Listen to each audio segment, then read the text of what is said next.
যজ্ঞৈ সংকীর্তনৈ পায়াই যজন্তি হি সুমদসহ। সুখদেব গোস্বামী দশম স্কন্ধে সরাসরি কৃষ্ণলীলা কৃষ্ণ কথা বর্ণনা করে যখন তিনি একাদশ স্কন্ধ বর্ণনা করতে যাবেন তখন তিনি এই কথা উল্লেখ করলেন যে কৃষ্ণ আগামী কলিযুগেতে তিনি কি করবেন, অকৃষ্ণ বর্ণ রূপে, অকৃষ্ণ মানে গৌরবর্ণ রূপে অবতীর্ণ হইবেন। তার পূর্ব লীলায় যত পারিষদ ভক্তবৃন্দ আছে তাদেরকে সঙ্গে নিয়ে আর অবতীর্ণ হয়ে তিনি কি করবেন, এই কলিযুগের যে যুগ ধর্ম হরে কৃষ্ণ নাম তিনি প্রবর্তন করবেন। আরেকটা গুরুত্বপূর্ণ কথা বলা হলো কি, যে যারা সুমেধা সম্পন্ন ব্যক্তি অর্থাৎ যারা খুব বুদ্ধিমান ব্যক্তি তারা তাকে এই হরিনাম সংকীর্তন যজ্ঞের দ্বারাই তার আরাধনা করবেন। তদুপরি মহাপ্রভুর আরেকজন পারিষদ ভক্ত দ্বিজ হরিদাস যার নাম, যিনি কৃষ্ণের ৭৮ শতনাম লিখে গেছেন, তাতে তিনি উল্লেখ করেছেন যে কৃষ্ণ নাম হরিনাম বড়ই মধুর, যেই জন কৃষ্ণ ভজে সে বড় চতুর। সবাই জানেন আপনারা। কেন এই কথা বলা হলো? কারণ আমাদের এই যে মানব জীবন, এই মানব জীবন হচ্ছে কি একটা দুর্লভ জীবন, শ্রেষ্ঠ জীবন। বৈদিক শাস্ত্র থেকে জানতে পারা যায় যে ৮৪ লক্ষ প্রকার জীবজন্তু আছে, তার ভিতরে এই মানব জীবনকে বলা হয়েছে কি দুর্লভ জীবন, শ্রেষ্ঠ জীবন। কারণ জীব এই মানব জীবন প্রাপ্ত হলে হরিনাম হরিভজন করতে পারে, তার এই যে পারমার্থিক জীবন তার শুরু করতে পারে। আর অন্য কোনো দেহধারীগণের সেই সুযোগ বা সুবিধা নেই। তারা সারা জীবন ধরে আহার নিদ্রা ভয় মথুন এই ৪ প্রকার কর্ম করে অতিবাহিত করে দেয়। এই জন্য এই মানব জীবনকে বলা হয়েছে কি দুর্লভ জীবন, শ্রেষ্ঠ জীবন। আরেকটা কথা আমাদের সকলেরই স্মরণ রাখা উচিত, যে এই যে জগৎটা যেখানে আমরা বসবাস করছি, এই জগৎটা আমাদের কারোরই চিরকাল বসবাস করার জায়গা নয়। এখানে আমরা যতই না সুন্দর করে বাড়িঘর তৈরি করি না কেন, এখানে আমরা কেউ চিরকাল বসবাস করতে পারবো না। আমাদের পূর্বপুরুষেরা ছিলেন, তারা এখানে খেতিবাড়ি করেছেন, গৃহস্থালি করেছেন। তারপরে কি হয়েছে, এক সময় যখন তাদের পরমায়ু শেষ হয়ে গেছে তখন তারা এই জগৎ থেকে চলে গেছেন।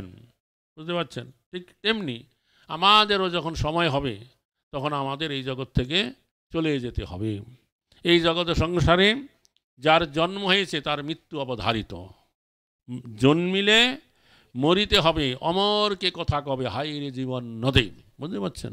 যার জন্ম হয়েছে তার মৃত্যু হবেই। এই জন্য এই মৃত্যুটাকে এড়িয়ে থাকা কোনো বুদ্ধিমানের কাজ নয়। পরন্তু কীভাবে মৃত্যুবরণ করলে আমাদের শ্রেয় লাভ ঘটবে বা পরবর্তীকালে আমাদের কল্যাণ হবে, তদ উপায় উদ্ভাবন করে জীবনযাপন করা হয়েছে কি বুদ্ধিমানের কাজ। এমন দেখা গেছে আমাদের দেশের বড় বড় রাষ্ট্রনেতারা, তারা কি করছেন, টাকা দিয়ে বেতন দিয়ে সিকিউরিটি গার্ড রেখেছেন অস্ত্র দিয়ে, যেন কেউ যেন তাদের কোনো ক্ষতি করতে না পারে। কিন্তু অদৃষ্টের এমনি পরিহাস, অনেক সময় দেখা গেছে সেই সিকিউরিটি গার্ডেরাই তাকে মেরে দিয়েছে।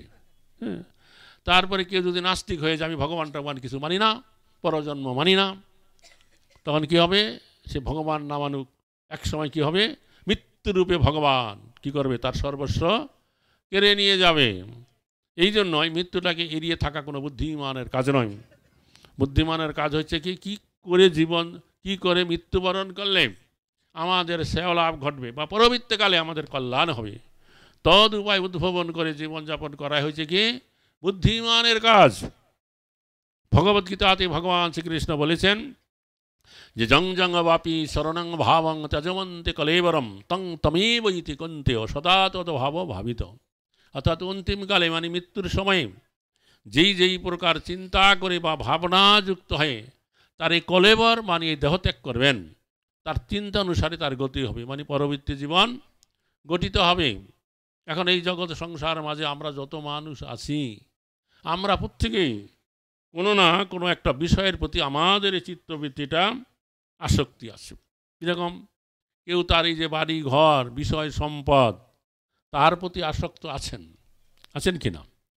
কেহ বা তার যে স্ত্রী পুত্র পরিবার পরিজন লোকজনদের প্রতি আসক্ত আছেন, কেহ বা আবার তার যে সমাজ দেশ জাতির প্রতি আসক্ত আছেন। আমার হাজার হাজার লোকের মাঝে কেউ কেউ হয়তো সেই পরমেশ্বর ভগবানের প্রতি আসক্ত চিত্ত রয়েছেন। এমত অবস্থায় যখন আমাদের অন্তিমকাল মানে মৃত্যুর সময় ঘনিয়ে আসবে, এবং সেই সময়ে যদি আমরা বুঝতে পারি কোনো সৌভাগ্যের ফলে আর কিছু সময়ের ভিতরে আমাকে দেহত্যাগ করে চলে যেতে হবে, তখন কি হবে? যার চিত্তবৃত্তি যেই বিষয়ে আসক্ত আছে তদ বিষয়ের কথাই তার স্মরণ হয়ে যাবে। কেউ যদি তার এই যে বাড়ি ঘর বিষয় সম্পদ ব্যবসা বাণিজ্যের প্রতি আসক্ত থাকেন, তখন সে মৃত্যুকালে চিন্তা করবে আমি তো চলে যাব, আমি যে এত কষ্ট করে এত কিছু করে গেলাম আমার ছেলেরা এগুলোকে রক্ষা করবে কি না, এরকম চিন্তা করবে। আর কেউ যদি সমস্ত বিষয়ের প্রতি অনাসক্ত হয়ে পরমেশ্বর ভগবানের প্রতি যদি আসক্ত চিত্ত থাকতে পারেন, তাহলে সেই অন্তিম সময়ে তার সেই পরমেশ্বর ভগবানের কথা স্মরণ হবে। তখন তিনি ভগবানের এই নাম রূপ গুণ লীলা ইত্যাদি স্মরণ করে বা ভগবানের যে দিব্য নাম হরে কৃষ্ণ মহামন্ত্র কীর্তন করে যদি তিনি দেহত্যাগ করবেন, তাহলে তিনি অবশ্যই পরমেশ্বর ভগবান শ্রী গোবিন্দের পাদপদ্মই প্রাপ্ত হয়ে যাবেন, তাতে কোনো সন্দেহ নেই। যার দরুন যখন থেকে আমাদের এই প্রকার জ্ঞানোদয় হয়, তখন থেকে এতদ বিষয়ে যত্নবান হয়ে জীবনযাপন করা আমাদের প্রত্যেকেরই কর্তব্য আছে, যাতে সমস্ত বিষয়ের প্রতি অনাসক্ত থেকে আমরা যেন পরমেশ্বর ভগবানের প্রতি আসক্ত চিত্ত থাকতে পারি। আর এই যে কলিযুগ চলছে, এই কলিযুগেতে এই পারমার্থিক জীবন শুরু করবার একমাত্র পন্থা হইল কি, যে হরে কৃষ্ণ কৃষ্ণ কৃষ্ণ হরে হরে, হরে রাম রাম রাম হরে হরে।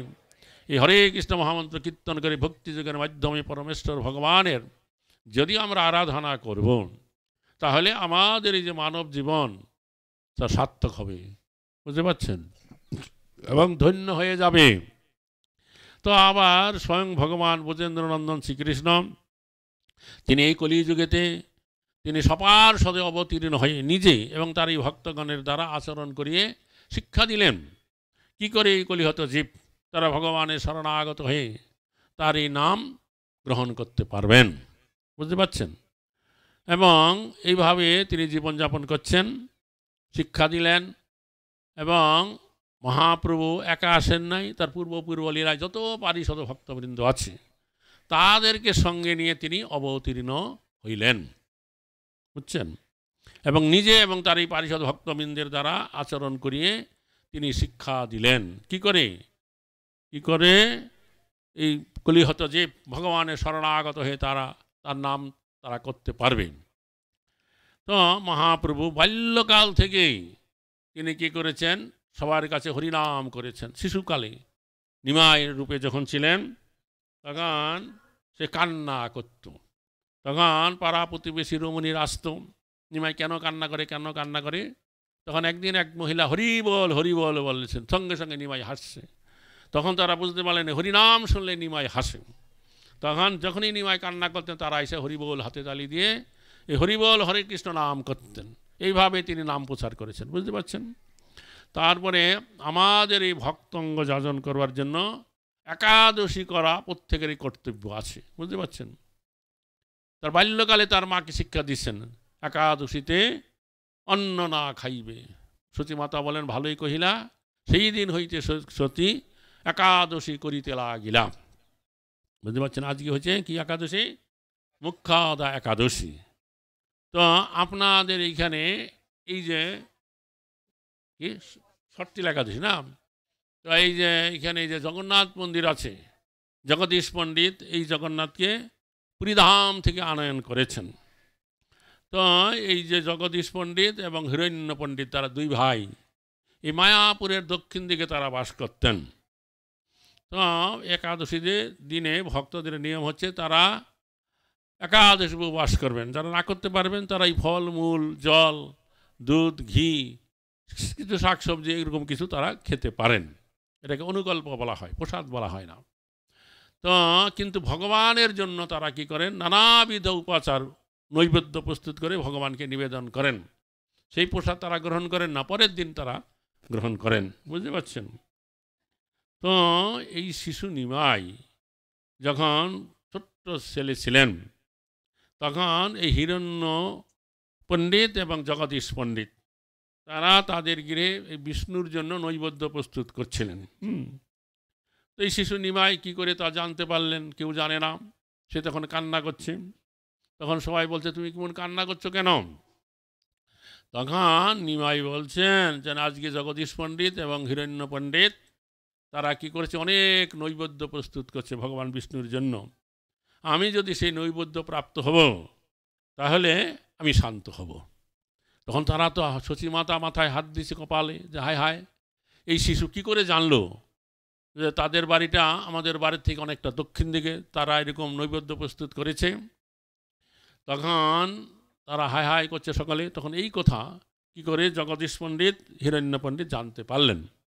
তখন তারা সেই সমস্ত থালা ভর্তি করে সেই সমস্ত নৈবেদ্য নিয়ে নিমায়ের কাছে নিয়ে এলেন, যে এই শিশু নিশ্চয়ই কোনো দেবতা হবে বা কিছু বিশেষ দৈব শক্তি প্রাপ্ত আছে, তাহলে আমরা ঘরে ভগবানের জন্য নৈবেদ্য প্রস্তুত করছে জানলো কী করে।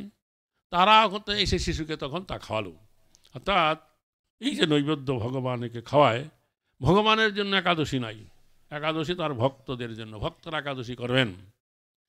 তো এইভাবে শিশু নিমাই বাল্যকালে তার মাকে শিক্ষা দিলেন যে মা, আমার একটা কথা শোনো, যে একাদশীতে অন্ন না খাইবে। হ্যাঁ, তো শচী মাতা বললেন, ভালোই কহিলা, সেই দিন হইতে শচী একাদশী করিতে লাগিলাম। এই যে একাদশী, এটা 8 বছর বয়স থেকে 80 বছর অবধি সকলকেই করা উচিত। একাদশী ব্রত না করে যদি আমরা যা কিছু ধর্ম কর্ম করি না কেন, তা কখনোই সম্পূর্ণ হয় না। অনেকে বলে থাকেন বিধবাদের সদা একাদশী করা উচিত, সদবাদের করা উচিত নয়, তা কিন্তু নয়। আমাদের বৈষ্ণব শাস্ত্র, বৈষ্ণব সিদ্ধান্তে তা বলে না। তা এই একাদশী কি হয়েছে, ভগবান যখন এই জীবজগৎ সৃষ্টি করলেন তখন সকলকেই তিনি শিক্ষা দিলেন, জানালেন যে কি করে এই মানব জাতি তারা জীবনযাপন করবে। হ্যাঁ, তখন কোন কর্ম করলে পরে, পাপ কর্ম করলে পরে তারা মৃত্যুর পরে কি করবে, নরকে গিয়ে নরক যন্ত্রণা ভোগ করবে, আর পুণ্যকর্ম করলে স্বর্গাদি লোকে গিয়ে স্বর্গ সুখ ভোগ করবে।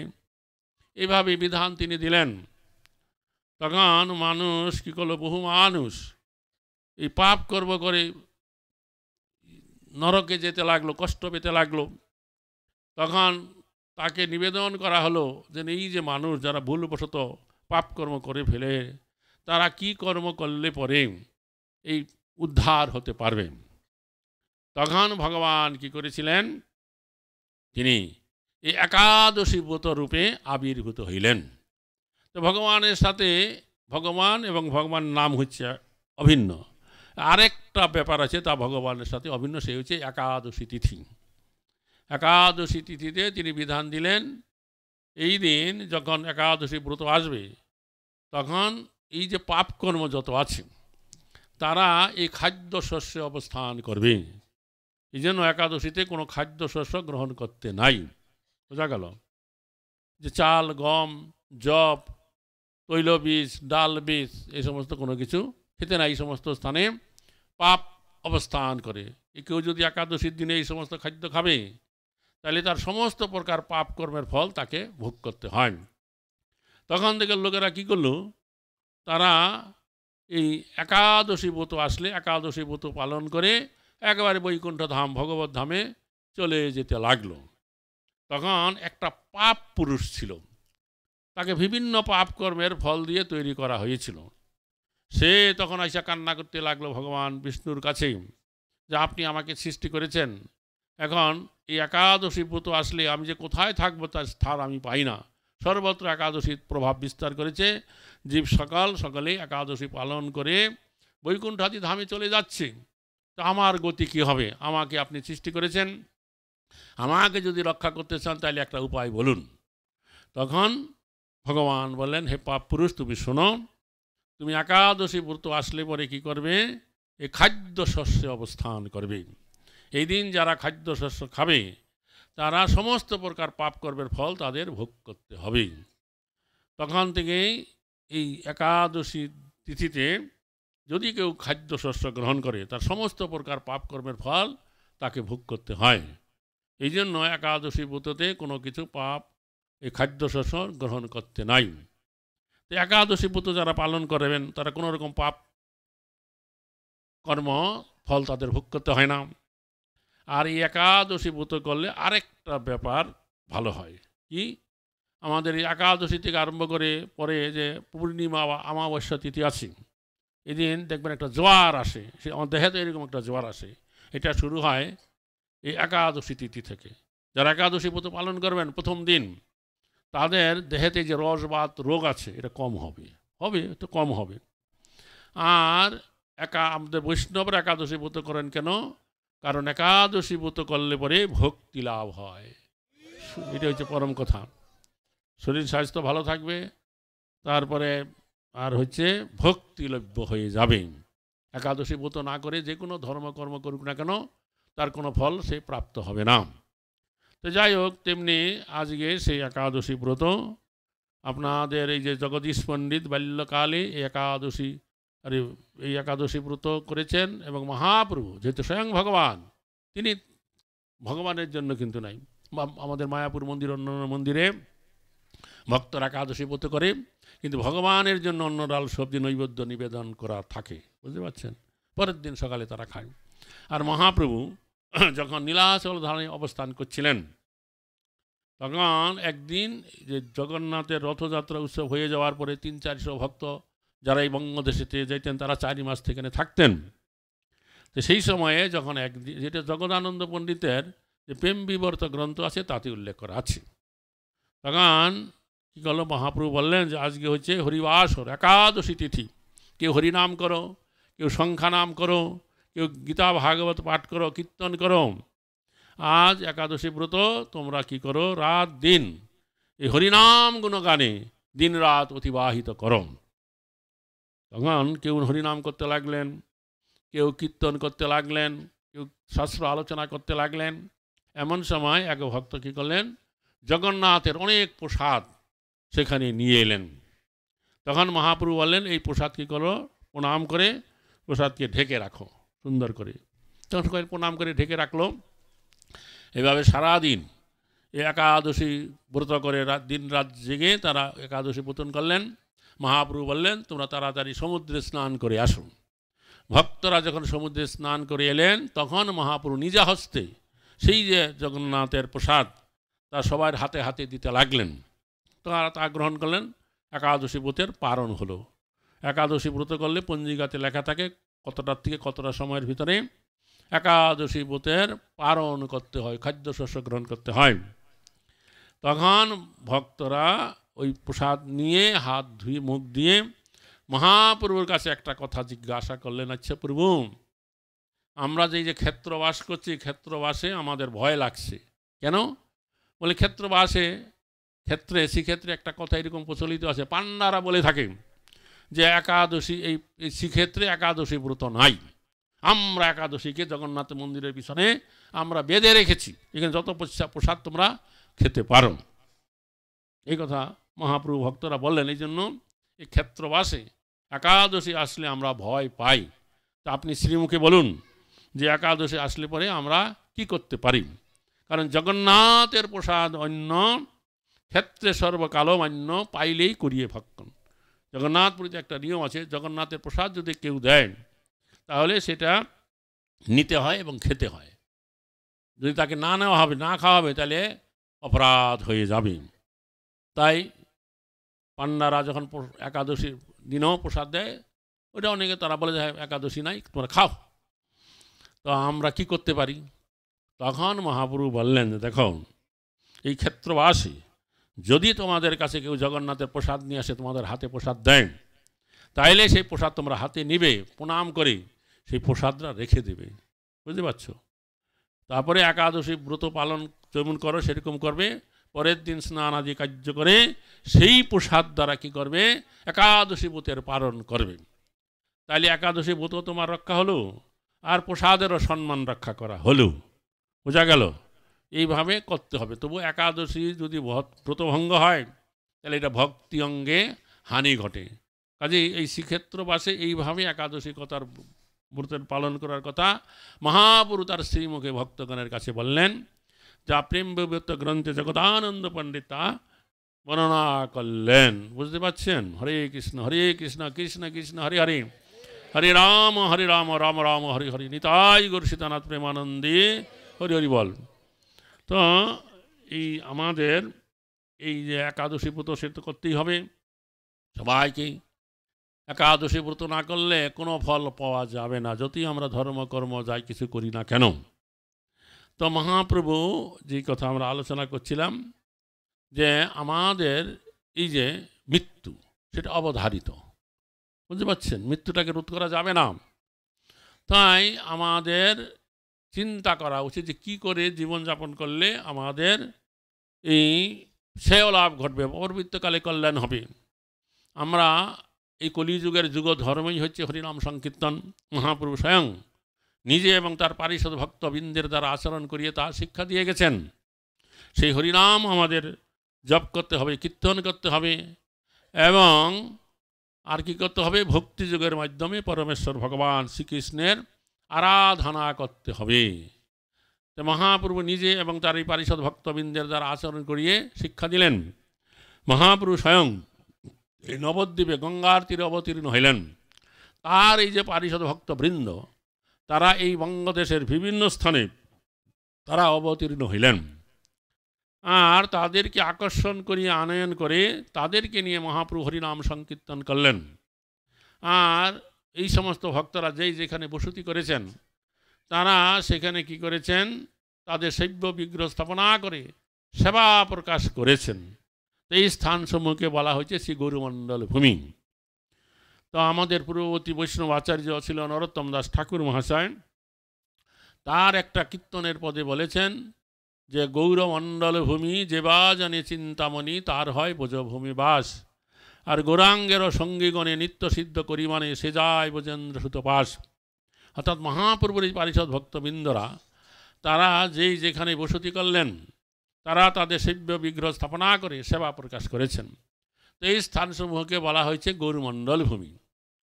তো নরোত্তম দাস ঠাকুর তার কীর্তনে বললেন এই গৌরমণ্ডল ভূমিকে যারা চিন্তামণি বলে জানবেন তাদেরই প্রকৃতপক্ষে ব্রজভূমি বৃন্দাবনে বাস হচ্ছে। আর মহাপ্রভুর এই পারিষদ ভক্তবৃন্দগণকে যারা নিত্যসিদ্ধ পারিষদ বলে জানবেন তারা একেবারে সরাসরি ব্রজেন্দ্রনন্দন শ্রীকৃষ্ণের কাছে চলে যাবেন।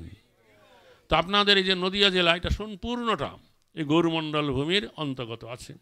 আপনাদের এই যে চাকদাতে জগদীশ পণ্ডিতের শ্রীপাঠ আছে, তিনি পুরীধাম থেকে এই জগন্নাথ বিগ্রহ এনে এখানে স্থাপনা করেছেন। তারপর আরেকটা জায়গা আছে না যে মহেশ পণ্ডিতের শ্রীপাঠ, কোথায় আছে, পালপাড়ায় না, গৌরনীতায় বিগ্রহ আছে।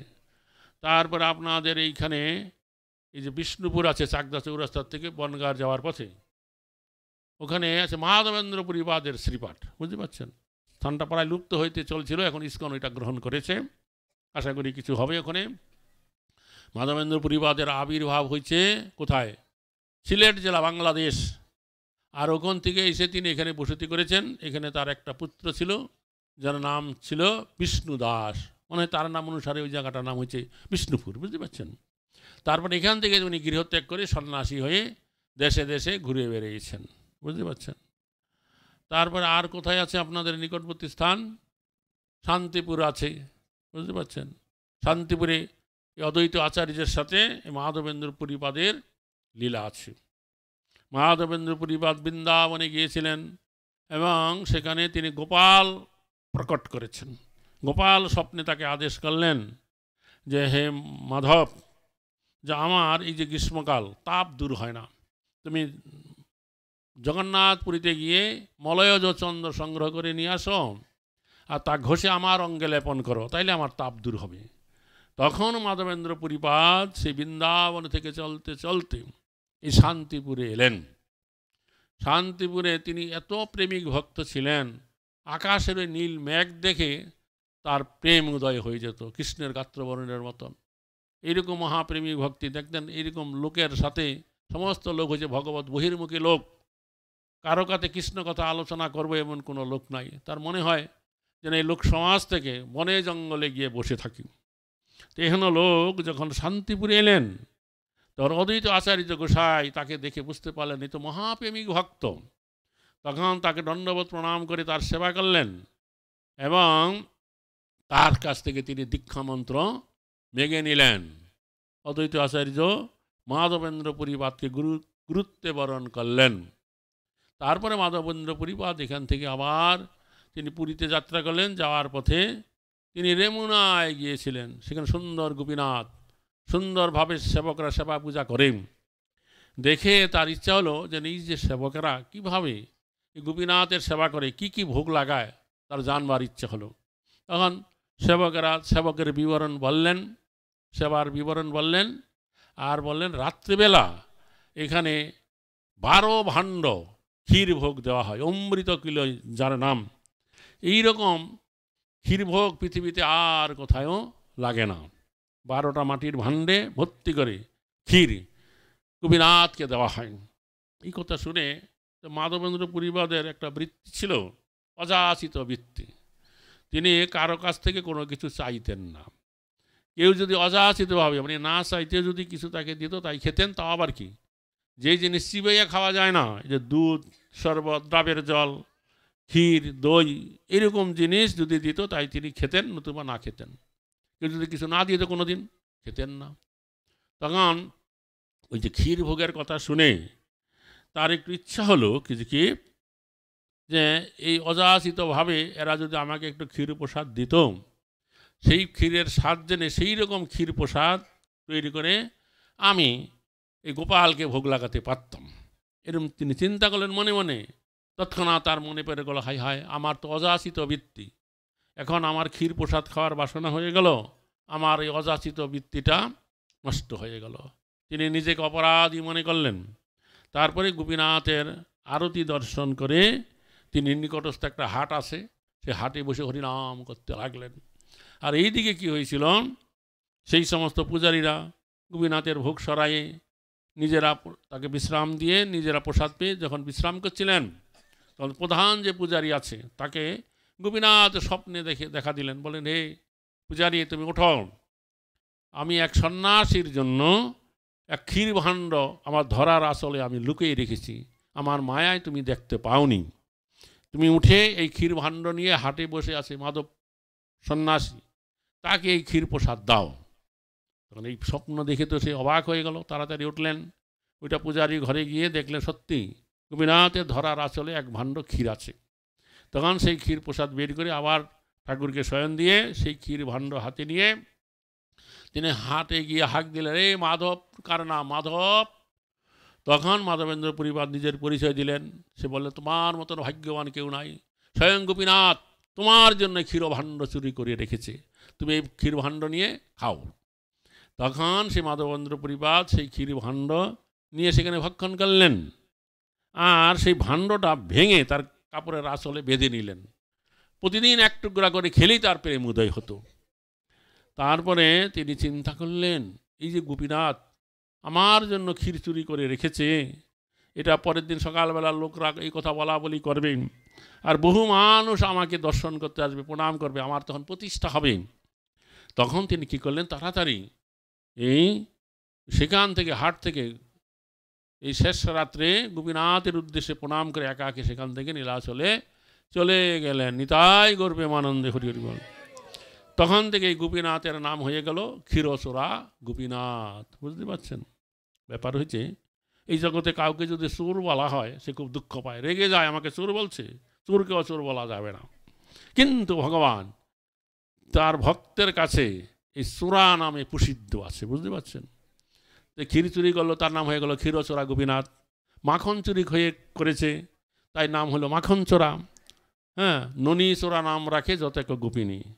তারপরে গোপীদের বসন চুরি করেছেন, তাই বসন চোরা। এইরকমভাবে সর্বোপরি তার ভক্তের মনও চুরি করে পর্যন্ত ভগবান। এই জন্য আরেকজন বৈষ্ণবাচার্য বল্লভাচার্যর নাম, তিনি এই চোর অষ্টকম রচনা করে ফেললেন, যে কৃষ্ণ কি কি চুরি করেছে সেই দিয়ে একটা অষ্টকম রচনা করলেন। বুঝতে পারছেন? ভগবানকে যখন এই যে ক্ষীরচোরা, বসন চোরা, মাখন চোরা, ননী চোরা বলা হয়, ভগবান খুব আনন্দ প্রাপ্ত হন। বুঝতে পারছেন? আর এই জগতের মানুষকে যদি চোর বলা হবে, চোরকেও চোর বলা যাবে না। কিন্তু ভগবান তার ভক্তরা যখন তাকে চোর নামে ডাকে, চোর অভিষিক্ত করে, তিনি খুবই আনন্দ প্রাপ্ত হন। নিতাই গৌর প্রেমানন্দে হরি হরি বল। তো যাই হোক, এরকম ভগবানের মহিমা এই জগতের লোকেরা যা ঘৃণা করে, ভগবান সেটাই গ্রহণ করেন। তা যাই হোক, তো ভগবান এমনি করে লীলা বিলাস করলেন। এবং বহুবিধ লীলা বিলাস করে তিনি ভক্তগণকে আনন্দ প্রদান করলেন। বৃন্দাবনে যখন তিনি ছিলেন, তিনি এরকম করে ঘরে ঘরে গিয়ে মাখন চুরি করে খেতেন। কি করে তার মাখন চুরিটা হলো? সেটা হচ্ছে কি, যে মা যশোদা যখন কৃষ্ণকে খাওয়াতো, তখন মা যশোদা চাইতেন কৃষ্ণ রুটি খাক, অন্ন খাক, সবজি খাক এবং মাখনও খাক। কিন্তু কৃষ্ণ কী করতেন? তিনি কেবল মাখন খেতে পছন্দ করতেন। বুঝতে পারছেন? তখন মা বলতে, না না না, তুমি এগুলো খাও, মাখনও খাও। কৃষ্ণ বলছে, না, হাম কেবল মাখন খায়গা। তখন এই যে কথা আলোচনা হচ্ছিল, একটা গোপী, নন্দ মহারাজের পাড়াতে প্রতিবেশী এক গোপী সেই আলোচনাটা শুনলেন। তখন সে ভাবলো যে কৃষ্ণ মাখন খেতে ভালোবাসে, তাহলে আমি কৃষ্ণকে মাখন তৈরি করে খাওয়াবো। কিন্তু আমি যদি কৃষ্ণকে মাখন খাওয়াই, তবে আবার মা যশোদা, কৃষ্ণের মা, আমার উপর রেগে যাবে, কারণ সে চায় না কৃষ্ণ শুধু মাখন খাক, অন্য অন্য খাবে, মাখনও খাবে। তখন এইরকম চিন্তা করে সেই গোপী একদিন কী করছে, তার যে পালে যত গাভী আছে, সবচেয়ে ভালো দুধ যেই গাভী দেয়, নিজ হাতে সেই গাভী দহন করেছে, আর সুন্দর করে সেই দুধ জাল দিয়ে ক্ষীর তৈরি করেছে। আর কৃষ্ণ কথা চিন্তা করছে, আমি এই যে ক্ষীরটা তৈরি করছি যাতে কৃষ্ণ এসে খেয়ে যায়। তখন কৃষ্ণ ছোট্ট শিশু, এই ধরুন 3 বছর, 3.5 বছর বয়স, অল্প অল্প হাঁটতে পারে। সে তখন তার ঘরের ভিতরে শিকা আছে না, শিকা পর্যন্ত যেখানে অনেক জিনিস রাখে, তো সেই শিকাটা একবারে নিচু করে রাখছে, যাতে কৃষ্ণ ছোট্ট শিশু এসে শিকার থেকে মাখন নিয়ে খেতে পারে। তখন ওইভাবে মাখন রেখে দিয়েছে, আর মনে মনে চিন্তা করছে কৃষ্ণ এখানে আসবে এবং এই মাখন খাবে। তখন কৃষ্ণ কি করেছে, কৃষ্ণ অন্তর্যামী ভগবান কিনা তিনি জানেন। তখন একবার এদিকে ওদিকে সচকিত নয়নে তাকাইয়া দেখছে কেউ আছে কিনা, তাকে দেখছে কিনা। আর ওই গোপীটা আড়াল থেকে দেখছে যে কৃষ্ণ এদিক ওদিক তাকাচ্ছে, দেখছে। তারপরে দেখছে কৃষ্ণ ওই বাড়িতে যখন ঢুকছে, তার বাড়িতে যে খাম আছে, খামেতে আয়না ফিট করা আছে, ওতে কৃষ্ণ নিজের ছবিটা দেখছে। আর কৃষ্ণ মনে করছে এই বাড়ির একটা ছেলে, যাই চুপ, আমার কথা বলবে না কাউকে। তো এরকম করে যখন সেই মাখন পাত্রে হাত দিয়েছে, নামাইয়া খেতে যাবে, তৎক্ষণাৎ সেই গোপী কী করেছে, হাক করে হেসে দিয়েছে। আর তখন কৃষ্ণ মনে করছে, আরে আমাকে তো কেউ দেখছে, তাড়াতাড়ি সেখান থেকে পালিয়ে গেছে। এটাই ছিল কৃষ্ণের প্রথম এই মাখন চুরি লীলা।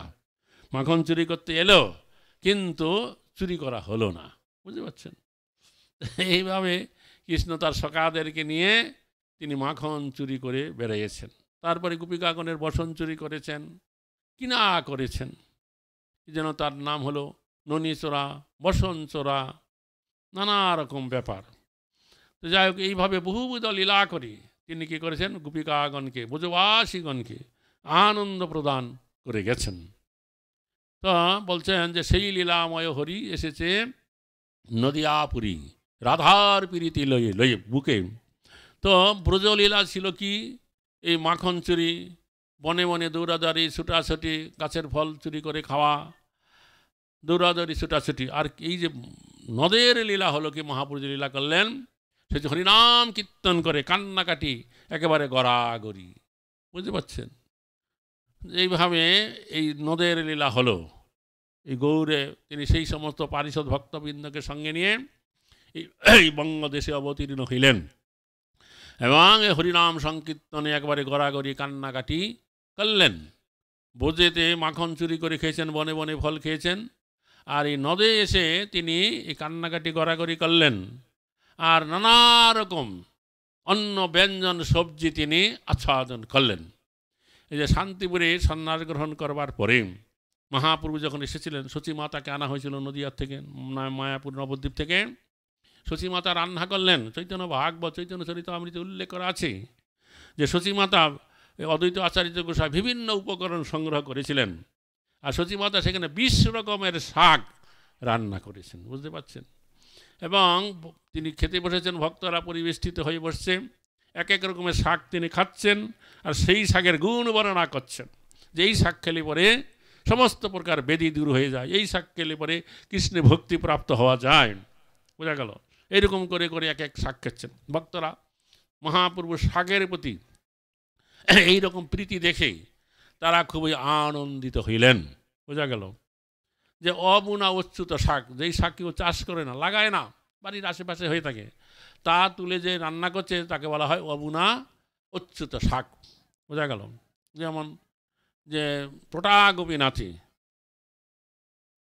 বুঝতে পারছেন? একবার কি হয়েছিল, নিত্যানন্দ প্রভু যখন এই বঙ্গদেশে ঘুরে ঘুরে তিনি প্রচার করছিলেন আচণ্ডালে, সকলকে তিনি এই কৃষ্ণ নাম কৃষ্ণ ভক্তি প্রদান করছিলেন, তখন নিত্যানন্দ প্রভুর কোনো এক ভক্ত নিত্যানন্দ প্রভুকে 1 মান চাউল তাকে দিলেন।